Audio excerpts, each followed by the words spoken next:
San Francisco, 1934. A battleground. It was a war between striking longshoremen and the owners of the ships whose cargo had to be moved.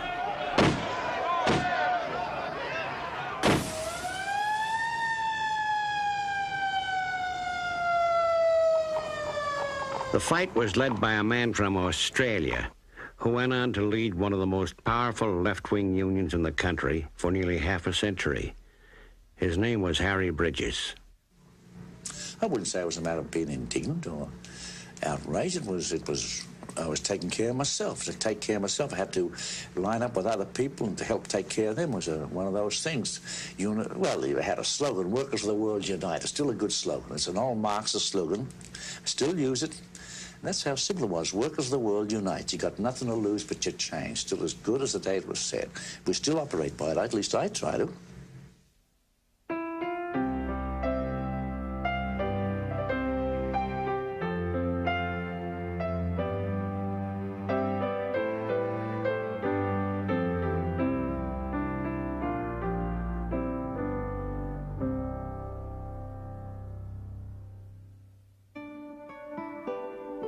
Harry Bridges was born in Melbourne, Australia in 1901. His father was a prosperous real estate broker. He was the oldest of 5 children and brought up in the Catholic Church. He was an altar boy for a few years. After he finished high school, his father pressured him to join the family business, but the young man resisted. He'd read a lot of adventure stories by Jack London and wanted to go to sea instead. At the age of 16, Harry left home and set sail.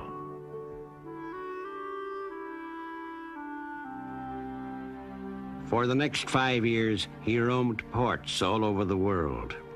He saw poverty, degradation, injustice everywhere he went. But nowhere were maritime conditions as bad as he found on the San Francisco waterfront, where he came ashore in 1922. And found work as a longshoreman. Dock workers, called wharf rats, were miserably underpaid and exploited. They often worked 24 to 72 hours at a stretch. The employers hired men in a shape-up, a system that involved kickbacks to the foreman, and pitted workers against each other just to get a job. All right, let it go, Tony. It was used on the New York waterfront as well. Anybody want to work today?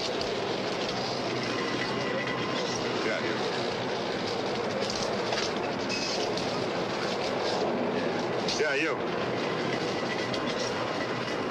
Hey, what do you see to get a day's pay around? Mac. I got a couple of kids. Hey, Mac, Gosh, that was one of the big complaints. That was a shape-up system.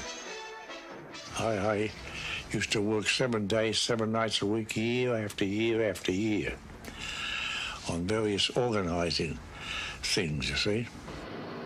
I wanted a good job and good pay and a house and medical care. And the way to get it was if this made sense. That if all the people in the world had it, why, I'd get my share, that was all. When he came to this country from Australia, he already had a kind of an Aussie point of view about the difference between the master class and the slave class, the owning class and the working class. He had some pretty strong socialist ideas that he brought with him from Australia. It was much more common in parts of the British Empire at that point. But when he got here, he had a kind of an instinct for leadership among workers. By 1934, Harry Bridges, working with the help of the Communist Party, had built a power base that enabled the longshoremen to take on the employers. Dock workers were fed up with the brutal working conditions. They wanted decent wages, a normal working day, and most of all, a hiring hall that would eliminate the corruption of the shape-up. On May 9th of that year, 50,000 longshoremen and dock workers walked off the job, tying up every Pacific Coast port from San Diego to Seattle. As to those in this city who willfully seek to prolong strife, either for their own selfish ends or for the overthrow of this government and of the government of the United States, all of the forces at my command will be brought to bear to prevent their carrying out their plan. The ship owners were absolutely convinced that they were the shock troops of capitalism in a fight to the finish against communism. And they had no trouble getting the police to protect their interests against the striking longshoremen. Harry Bridges, as chairman of the strike committee, worked quietly behind the scenes, planning strategy with the rank and file.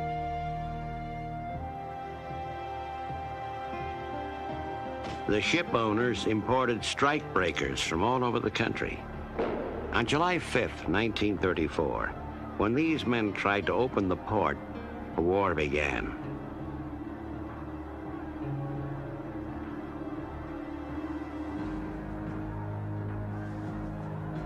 Pitched battles raged up and down the waterfront.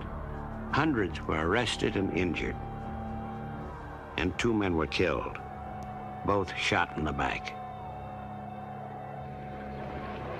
I have ordered the National Guard of California to move into San Francisco strike area to safeguard lives, to protect state property, and to preserve order.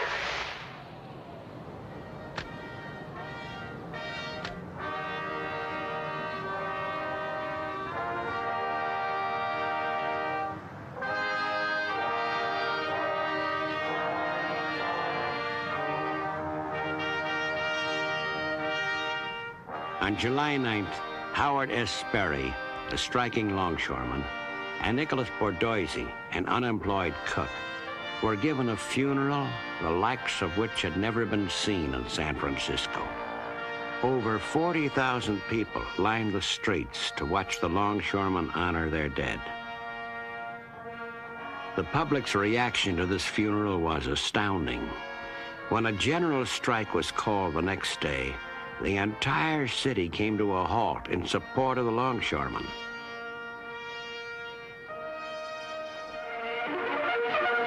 The year was one of violent labor troubles and strikes. San Francisco's general strike gripped the city in a death-like clutch. A gasoline shortage stopped almost every wheel in town. Everyone walked or stayed at home. Serious clashes claimed many victims. Business was paralyzed and hunger threatened the city. Nobody believed that these workers could do anything. There had been strike after strike in the city where things were not achieved. The decisive force in the 34 strike was the rank and file, who, in spite of red baiting, in spite of every kind of scurrilous attack, stood by, stood fast, and did not go back to work. The strike was never broken.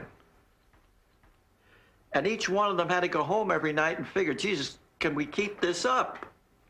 There was enormous pressure on those men.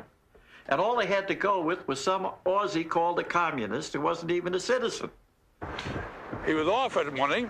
I mean, it got around the waterfront that he was offered as much as $100,000 to get the hell on a boat and go back to Australia.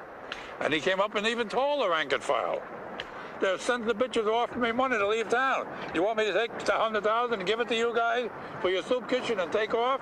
They said no. They said no, you stay right where you are. The hell with the money.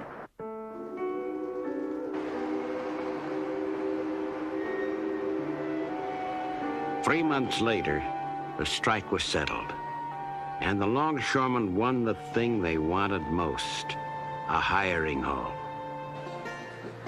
Ultimately, something truly revolutionary came out of these very simple guys on the waterfront, which was a contract in 1934, a contract which permitted them to have some true control over their work. over their jobs, a hiring hall, never had been thought of before, in which the union controlled the hiring hall, though the employer paid for the hiring hall, and that they would equalize the job so that everybody would have the same amount of work and theoretically earn the same amount of money at the end of a year. A whole new system of job control. That was one point. The other point was the fact of rank and file control over their own lives. This was visionary, and then it happened. No longer visionary, but a fact. Now that the men have resumed work and are secure in their right to be hired from the hiring hall and are back at work again, we feel that we have gained a big victory.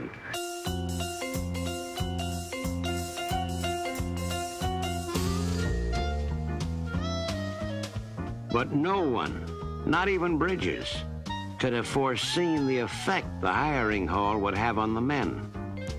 Once considered lowly wharf rats, they became known as Lords of the Docks. A mystique grew up around the union that endowed the men with a sense of pride and an esprit de corps unique in the history of organized labor.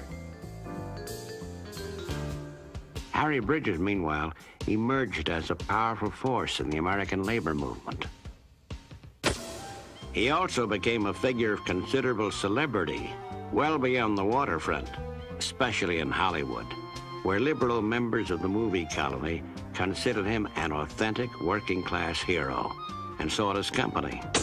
Harry liked the sort of attention. He also enjoyed dancing, nightclubs, and most of all, playing the horses. By the late 1930s, Bridges was appointed West Coast Director of the Congress of Industrial Organizations, the CIO. His outfit was now called the International Longshoremen and Warehousemen's Union and had expanded to include men and women in other trades and regions.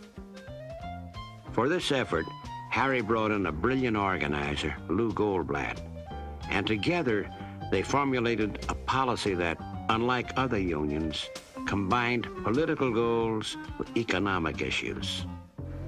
I'm an officer of a left-wing trade union, and that's the way those people think, and as long as my rank and file feel that way, my job is to represent them that way. What do you mean by a left-wing trade union? Well, obviously, on the record, it's a union that means that's willing to arbitrate.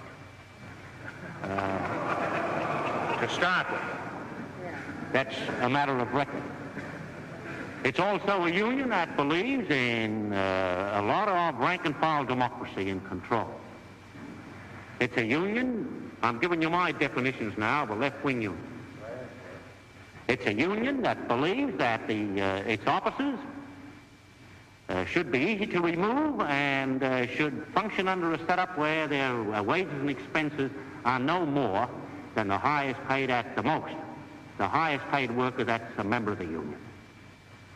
It's also a union that recognizes that from time to time it's got to stand up and fight for certain things that mightn't necessarily only be wages, hours, and conditions. Civil liberties, racial equality, and things like that. The growing economic muscle of the longshoremen soon found political expression when in 1938 they refused to handle scrap iron bound for Japan. When we shut down ships and we refused to ship oil and scrap iron to Japan when it invaded China, it was a very radical, revolutionary thing. I got a telegram from Mr. Roosevelt saying, hey, quit interfering in the good diplomatic relationships between two nations. Well, but we still shut down the ships. And we said at the time, that scrap iron is going to come back on the heads of American boys. It did at Pearl Harbor. What you're doing when you do that is to interfere with the foreign policy of your country. Sure as hell are. That's our job, that's our privilege, and that's our right, and that's our duty. Right.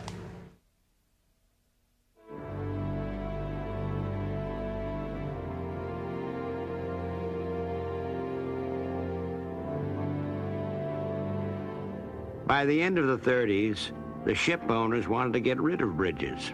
They realized that his belief in improving the lives of the rank and file wasn't just rhetoric. And they took action. They persuaded the government that his status as an alien and suspected communist was enough to hold deportation hearings against him. Charged with being a member of the Communist Party, Bridges prepared his defense team. Judge James Landis, dean of Harvard Law School, would determine whether this tourist from Australia should be sent home forever. The trial took place in Angel Island because I was such a dangerous character. And fighting the Russian Revolution, it was too dangerous to hold that damn trial here in San Francisco. Some people feared that if they didn't hold it out there, but instead held it in the federal building in San Francisco, the witnesses against Harry would be assaulted by communists, so they held it out there. You could only reach there by boat. When I read the transcript where he would be asked questions about, well, what do you think about communists and being members of your union? We'd say, generally speaking, they make good members. Once in a while, they get out of line, and when they do, I call up the Communist Party and tell them to straighten these guys out and remind them they're union members first and party members second. Well, those weren't popular answers in those days, and I actually found tears coming into my eyes as I read the candor with which he responded to the questions that anybody else would have run for cover when those questions were asked. The prosecution surprised the courtroom by calling Bridges to the stand, thinking he might incriminate himself. The move backfired, as he proved to be a compelling witness. Judge Landis was so taken by Bridges that he engaged him in long philosophical discussions about the capitalist system, civil liberties, the influence of communists on unions, leaving the prosecution watching helplessly on the sidelines. Their efforts to prove Bridges' affiliation with the party were continually blunted by his honesty.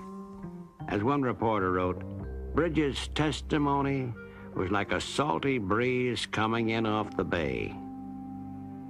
I would say that Bridges and the party line, I'm not hedging, by the way, but I would say that Bridges and the party line were very often parallel. I don't think Bridges ever followed anybody's line. I think Harry Bridges was one of the most independent thinkers I've ever met. Complex, independent thinker who, through a lot of guts, would stand up and say things and do things that most people would be afraid to do, or would be, if they were criticized, would back down. Bridges never backed down on almost anything. He didn't even back down in many cases when he really was wrong, as far as I'm concerned. The government turned up 33 witnesses against Harry, and when Dean Landis wrote his opinion, it came to a little book, a small print government document, 210 pages or so, in which he analyzed in detail every one of those witnesses and his testimony, and discarded every single one. Said not a single witness produced by the government was credible. So he ruled Bridges should not be deported, and the Secretary of Labor at that time said, okay, we're not going to deport him. Although Bridges was vindicated, his enemies, which now included the FBI, launched a second trial in 1941. This time, the presiding judge, Charles Sears, found that Bridges had been affiliated with the Communist Party and ruled that he be deported back to Australia. Harry Bridges appealed his case to the Supreme Court, and finally, toward the end of World War II, they overturned the deportation ruling against him. One justice said, "The record in this case will stand forever as a monument to man's intolerance of man." Bridges then announced to the press that his next move was to get his prized possession, his citizenship papers. He almost didn't make it. His recently divorced wife, Agnes, provided an affidavit at a swearing-in ceremony, claiming that Harry had been a communist under another name. When the judge asked him if he was in fact a communist, Bridges once again denied it under oath. On August 9th, 1945, a few days before the Japanese surrender, Harry Bridges finally became a citizen of the United States.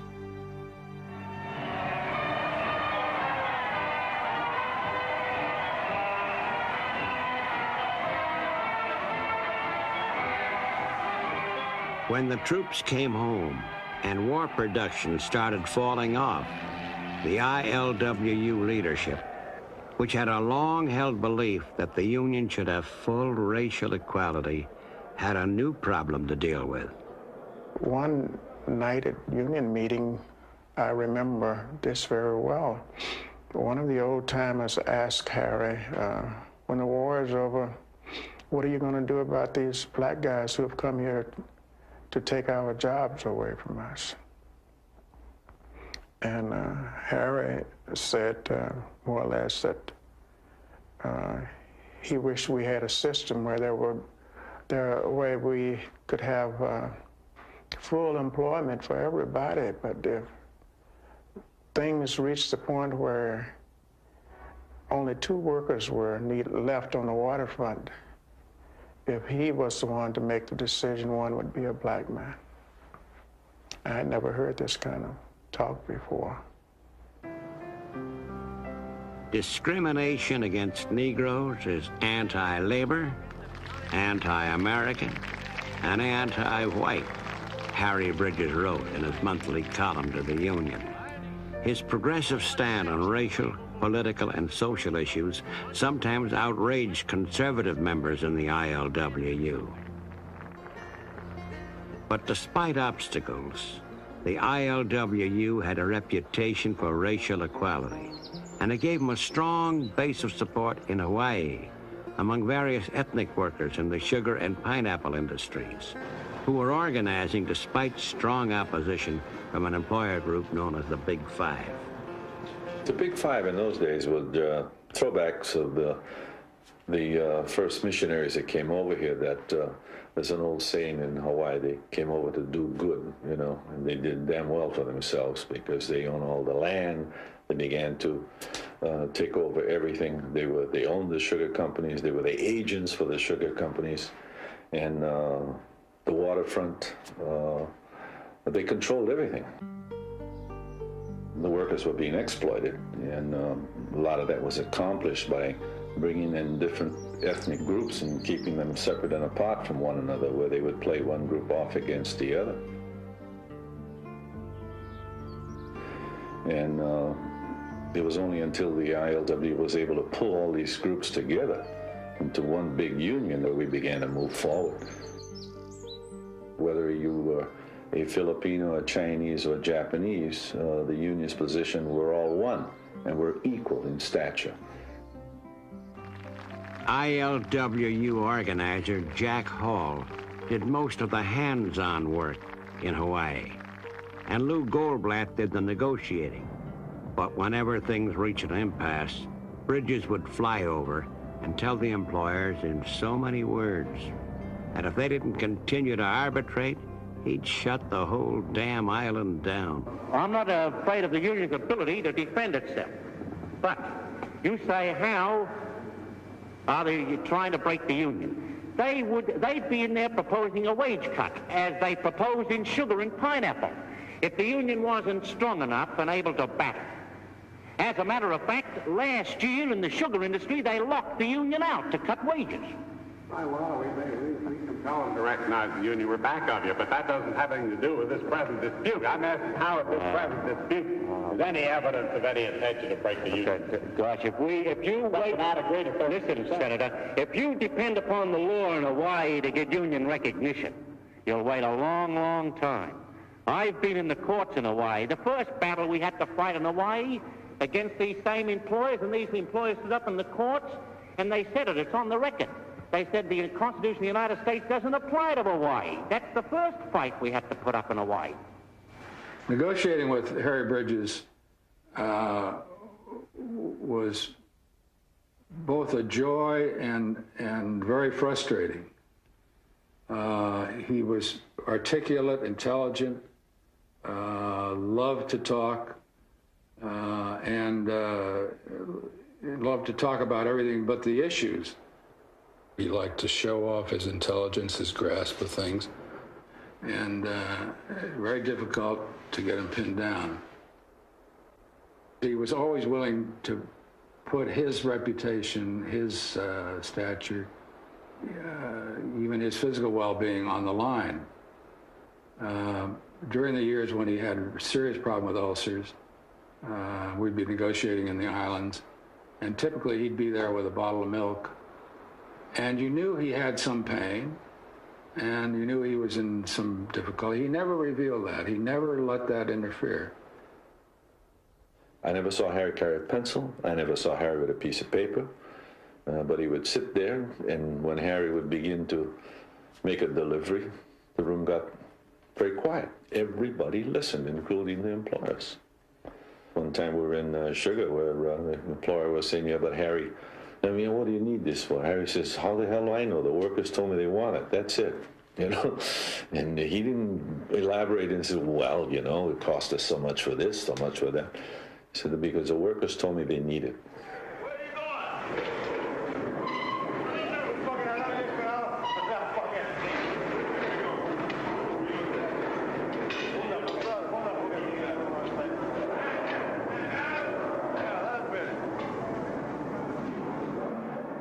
Bridges' loyalty to the rank and file was personal and deeply rooted, and it drove the ship owners crazy.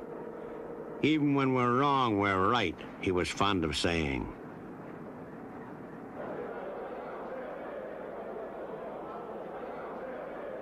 In 1948, the ship owners decided to get rid of the two things that kept them from controlling the waterfront: the hiring hall and Harry Bridges. By using red-baiting tactics, they hoped to discredit Bridges' stature among his members, but it didn't work.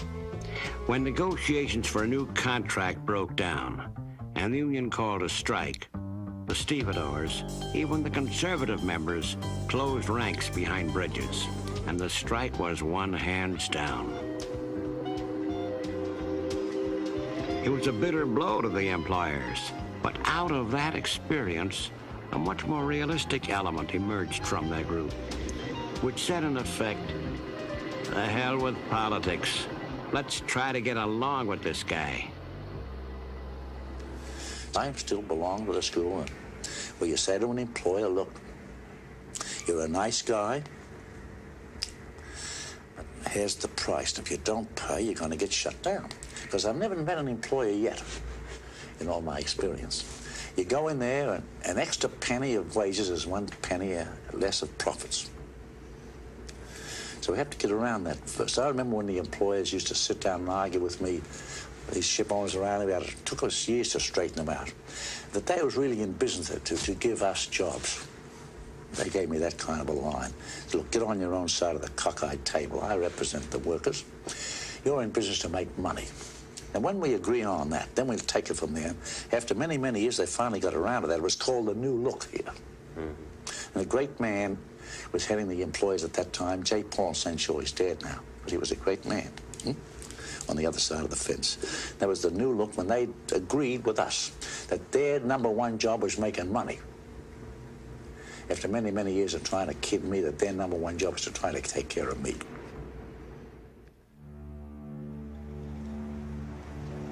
Although the employers were finally off his back, the government continued their pursuit of Bridges. In 1949, they claimed he perjured himself the day he was sworn in as a U.S. citizen, denying he was a member of the Communist Party. And so Bridges' third trial began. This time he knew the deck was stacked against him, in spite of 37 witnesses in his favor, among them a few guys from the other side of the table. Harry surprised us all by a couple of employers coming up and speaking in his behalf. The feeling was that, from the employers, that Harry did bring stability to the waterfront, and that getting rid of him, the future was an unknown one. But at least with Harry, they knew how to talk to him, they knew how to settle issues and so on. And that's why they got up and defended him as the great statesman, the great labor leader, and so on. A little embarrassment for Harry, but he survived it, you know. But could he survive the feverish climate of the Cold War? The trial had many of the trappings of a witch hunt. paid witnesses, ex-Communist Party members under the thumb of the Justice Department, a hostile judge, and of course, the FBI, as usual. Harry never lost a sense of humor when it came to the FBI.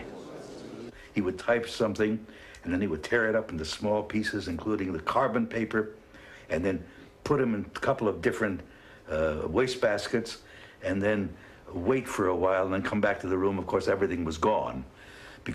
And then he imagined these people trying to put these millions of little pieces together, carbon paper and all, to see what he'd said. And quite often it was kind of silly stuff. He might write poetry or just rhymes or something. He was playing games with them, but they weren't playing games.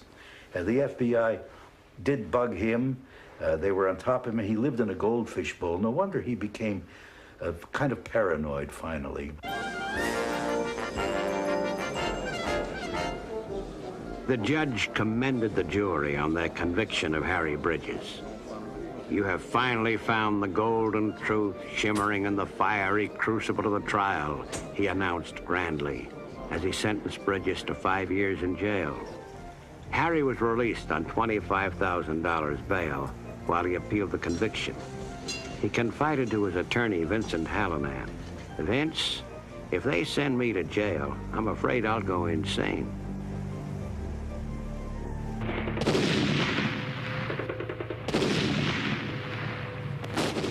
In June 1950, the Korean War broke out. It was a time in Harry Bridges' life when common sense should have told him to keep a low profile. And yet, while still on bail, he spoke out publicly against President Truman and the war. Even his own union opposed Bridges for taking this action. In San Francisco, Harry Bridges is ordered to jail as a threat to the national security. The Longshoremen's Union president had been out on $25,000 bail since last April, when he was convicted of perjury for denying membership in the Communist Party. In the U.S. District Courtroom, the government, led by Special Prosecutor F. Joseph Donahue, charges that Bridges' activities since the outbreak of the Korean War have constituted giving aid and comfort to the enemy. Bridges denies the charges, but his bail is revoked. The Australian-born leftist faces possible deportation if he loses his appeal from the perjury conviction. Until then, the government is keeping in very close touch with Mr. Bridges.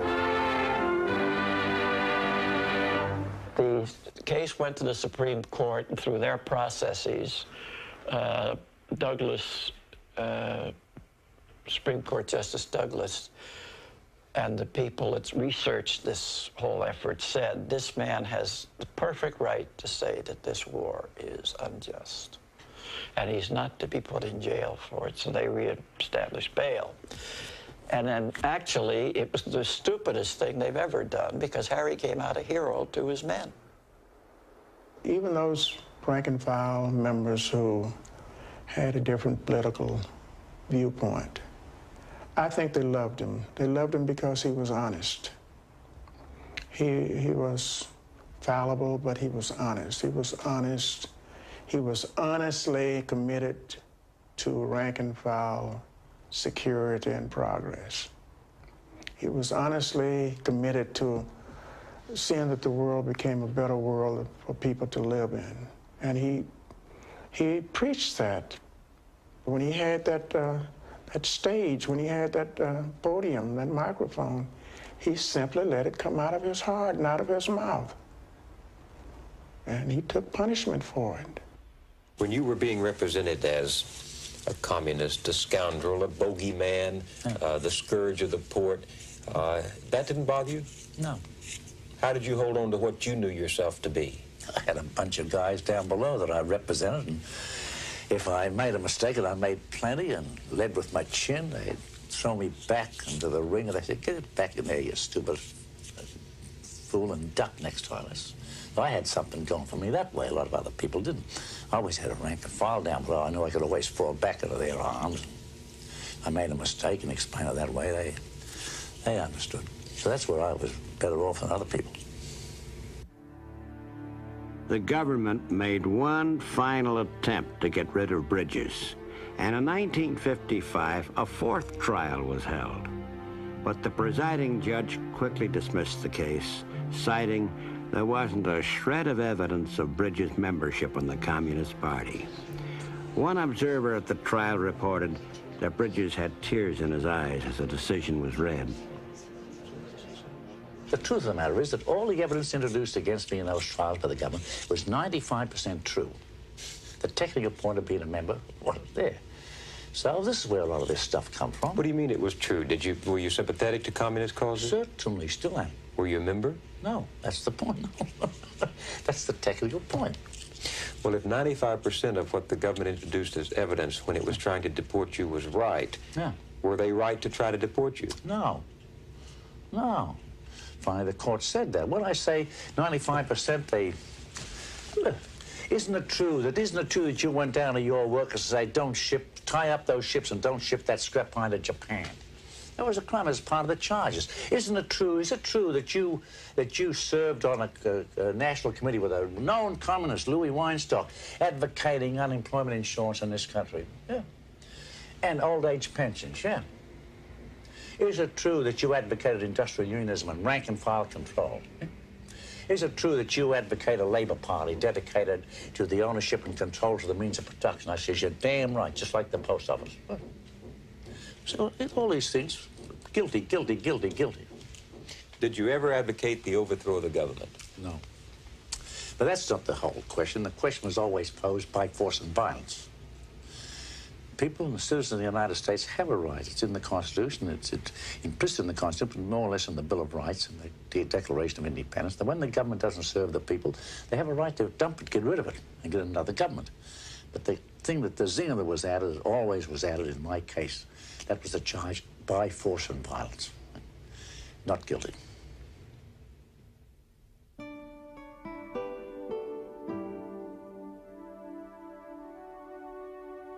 And so, one of the longest inquisitions of any public figure in the nation's history had ended. But the struggles had taken a toll on his private life, claiming he's married to the Union, not to me. His second wife, Nancy, divorced Bridges. 3 years later, he married Noriko Sawada, who, along with her family, had spent World War II in an internment camp for Japanese Americans. When they tried to get married in Reno, Nevada, the couple was confronted with a Nevada law prohibiting intermarriage between Asians and Caucasians. Only after their fight to have the discriminatory statute revoked could Harry and Nikki marry.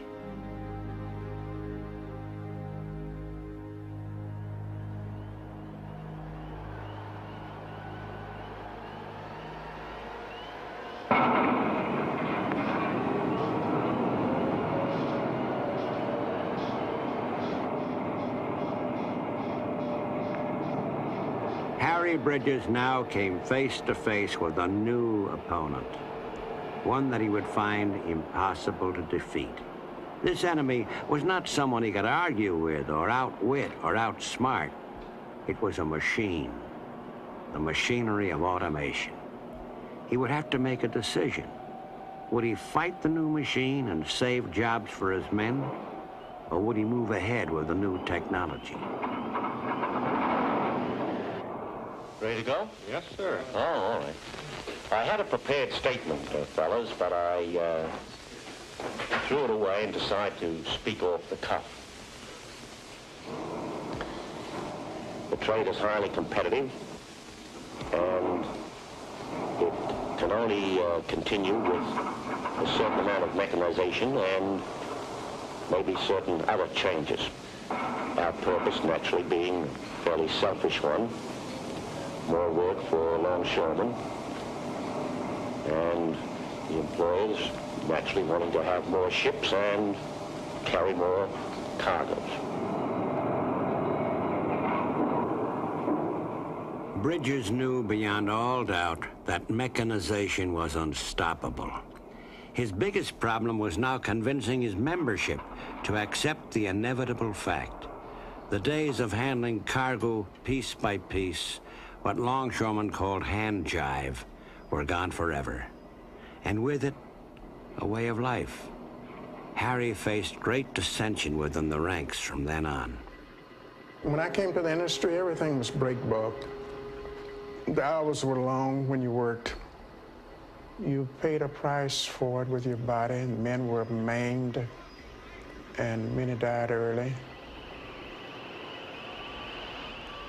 When we began to mechanize a little bit, the work was much easier. But we just were not prepared to lose the jobs that we lost, and we wanted to keep it the old way. Bridges couldn't sell it, none of the other men could sell it. We talked about it in terms of modernization, but it was a hard sell. All right, this morning starting on line 25. That's 8100, 8412. In 1961, the Mechanization and Modernization, or M&M Agreement, was signed. It was one of the closest votes in ILWU history. Although the contract provided increased benefits for the longshoremen and guaranteed them 35 hours of pay a week, even if no work was available, the workers could see that down the line, jobs would be lost to machines while the flow of cargo increased. There are some people who like to think or like to say that Bridges got too close to the employers toward the end of the line. Even people say that he sold out. I've heard, in fact, I once heard Louis say to Harry, I think you sold out on the M&M contract, the Mechanization and Modernization contract.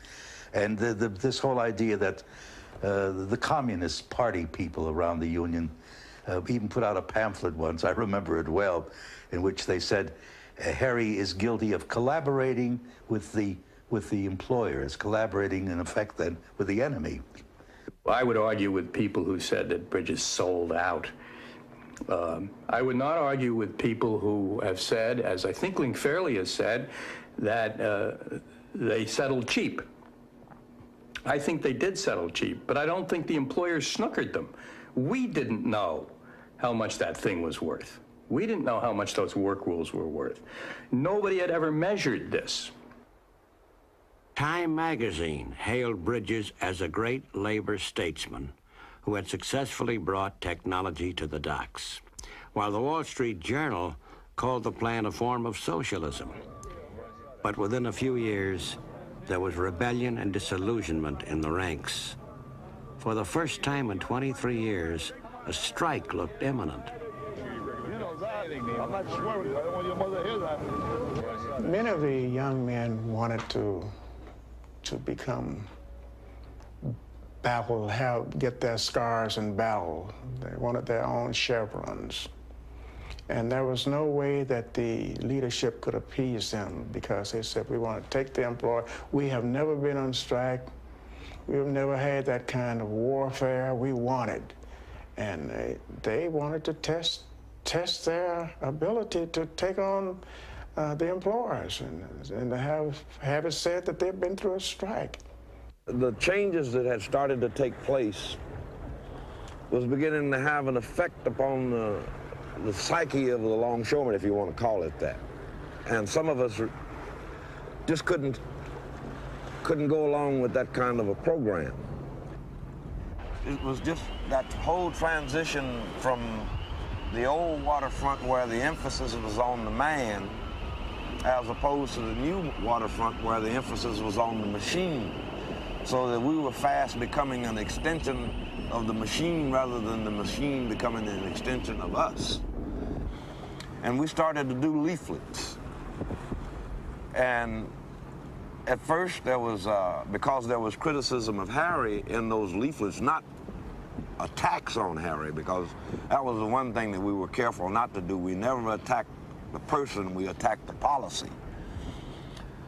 So in doing so, we encountered a lot of hostility. Like I said, my father and I, we had knockdown dragouts over the kitchen table. Matter of fact, he stayed away from my house for a long time because of his defense of Harry. As things became more mechanized,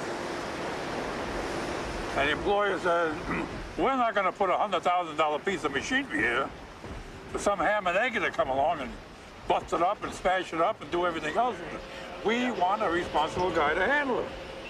And we think that guy, Joe Bananas, can handle it better than anybody else. And we want Joe Bananas to be the steady man in that thing.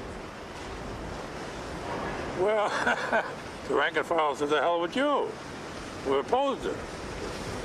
Because if you're going to take John Bananas today, you're going to take Joe Cornflakes tomorrow, and Charlie Soup Greens the next day, and pretty soon everybody's going to be a steady man. And we're going to have no need of a hiring hall. And the hiring hall was the cream, the whole essence of the union. So that's what the rank and file was afraid of. Lose the hiring hall, the union don't mean nothing. You have to understand, a lot of people, you know, they have a job, right? And that's all they have. In some ways, to be a longshoreman, it becomes a state of mind and a state of being. So that you don't look at it as a job that I work for X company or Y company. You're a longshoreman, and you get your job out of the hall. And the boss is incidental to your employment. I mean, I work for Matson tonight, I work for APL the next night or whoever, and I'm through with them. But I'm never through with that hall. That's my lifeblood, you know. It's a place that, it's my second family, it's my second home.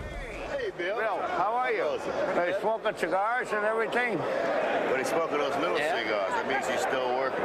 Yep.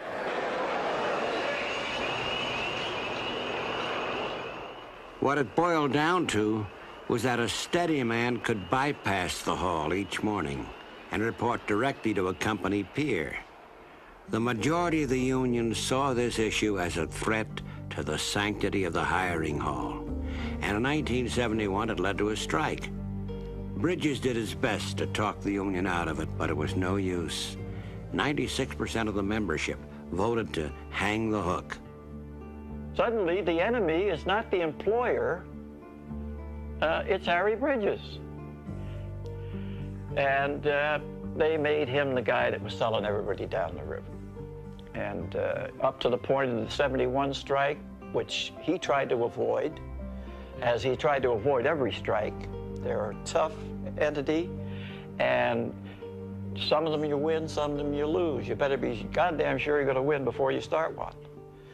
We had people to stand there and call them names in the union meetings and talk about that hook-nosed so-and-so and they ought to go back to Australia and all that kind of stuff in our union meetings and personally insult him. Having been called all sorts of names for so much of his life, it was now Bridges who was doing the name-calling, labeling his opponents hotshot radicals and super militants. It seemed he was continually looking over his shoulder, suspicious of anyone who did not agree with him. 2 months into the strike, negotiations remained deadlocked, and Bridges was summoned to a meeting with President Nixon. No agreement was reached. Nixon imposed an 80-day injunction, ordering the longshoremen back to work.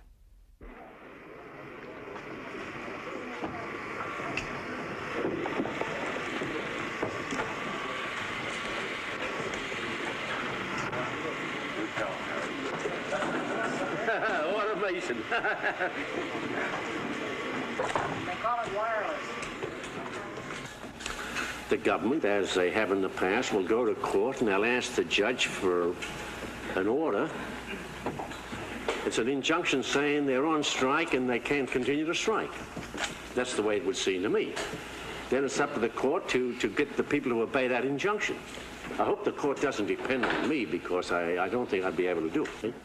Because those workers, those ships are not going to sail unless those men decide they want to let them sail. Now, it's that simple.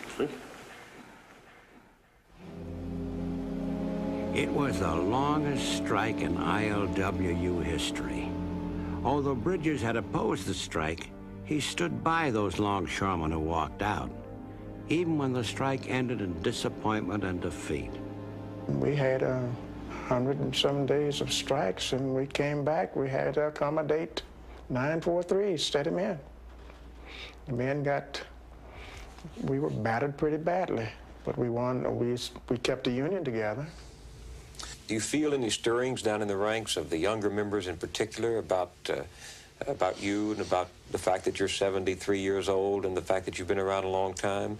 Do you feel any pressures from them? Oh, sure. They say the same thing as the press. He's old, mellowed, ain't the man he used to be. Used to be a good man once upon a time, but all those things are there. That's right, they say that. That's their privilege, too. So I got a simple question. Well, what's your idea? What should we do? Let's sit down and talk it over. But that's their right and privilege, and many of the younger people say that in this union and every other union. Oh, you're right. I'm 72 years old. It's time I got the hell out of the business. I know that. But he would hang on for another 5 years, further alienating himself from longtime associates, splintering the leadership, convinced that people were out to unseat him. Some felt that he'd become so possessive of his beloved Union, they would rather the Union that was born with him die with him. I worked for so many years so close with him, and I admired him, but I also was pretty aware of some of the realities of the man. And I give you an example. I was fired. I was not fired, basically. I was told, he said, I would like you to quit, just out of the blue. And I said, what do you want me to quit for? He said, because I have reason to believe that you're conspiring with my enemies. So I said, Harry, conspiring with your enemies? Who are your enemies? He said, hey, listen, you know. Boy, that's the perfect circle. You can't get out of that deal. That's a paranoid kind of a response. My enemies, and you know who they are. That's why I know you know. The thing was absolutely insane. Harry had been at the helm of this union for over 40 years. Never been challenged, which I think is a mistake in any organization to have leadership that goes unchallenged. He then became protective of that leadership, of his own identity. He was not happy about the direction of the Union after he left. And I suppose it was inevitable that he would feel that way, no matter if Jesus Christ himself had taken over the Union. That was the nature of the beast. It was a personal identification, and I think the people over the years, the rank and file, identified with him personally as the Union. I think that was a very unique kind of feature of that relationship.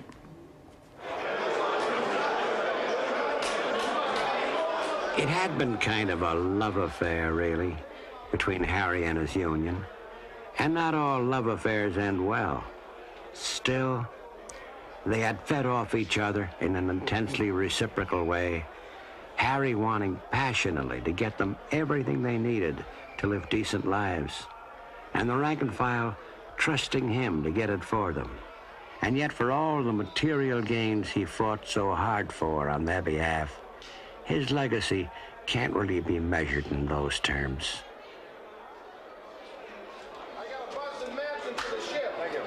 Hey, you got any more balls down? No more balls. Give me that balls down and that's it. I be my own balls on that. I won't have nobody to tell me what to do. I got 34, gang, 34. Oh, here you go. When you think about and had a chance to see all the people that I saw who had so little scholastically, so little materially, and then to see them progress in so many ways, and to know that all you had to do was answer your plug when it was called, and you spoke to the dispatcher out of courtesy, good morning, Joe, or good morning, Paul, or whoever the dispatcher was. And he'd ask you, where do you want to go? And you say, I want to go to Oakland Pier or Grove Street. And he'd give you your job, and you said, thank you, and they're on your way. And that was wonderful. All the years that I was there, I never saw any kind of payoff. You could stand tall and be proud of yourself and have dignity. And that to me was the greatest legacy of the IOWU, what it did for a man's dignity. It all seems so much more tame today, the labor movement. In a sense, it's true, it's tame. The labor movement is legal today. A lot of times it wasn't. Organization is legal. Unionism is legal. Strikes are legal. Not too many years ago, that wasn't the case. The right to observe picket lines, we had to fight like hell around here. Can you imagine what this country was like when there was no welfare? No unemployment insurance? We'll go back a little further, no workers' compensation. These things are all relatively new. Welfare, unemployment insurance, food stamps. When you got out of a job in the old days, which is not too long ago, you know, you were just, what were you going to do? Well, if you didn't watch it, you'd starve to death in the United States of America.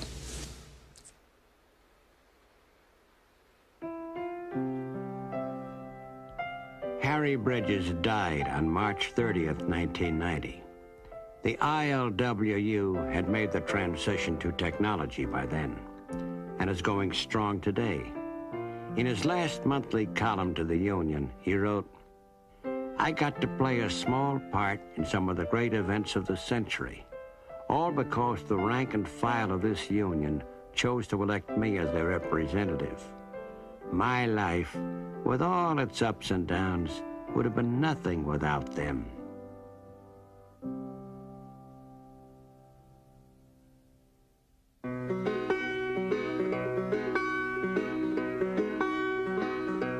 Let me tell you of a sailor, Harry Bridges is his name. An honest Union leader that the bosses tried to frame. He left home in Australia to sail the seas around. He sailed across the ocean to land in Frisco town. There was only a company union, and the bosses had their way. A worker had to stand in line for a lousy $1 a day. When up spoke Harry Bridges, us workers got to get wise. Our wives and kids will starve to death if we don't get organized. Oh, the FBI is worried, and the bosses, they are scared. They can't deport 6 million men they know. And we're not going to let them send Harry over the seas. We'll fight for Harry Bridges and build the CIO.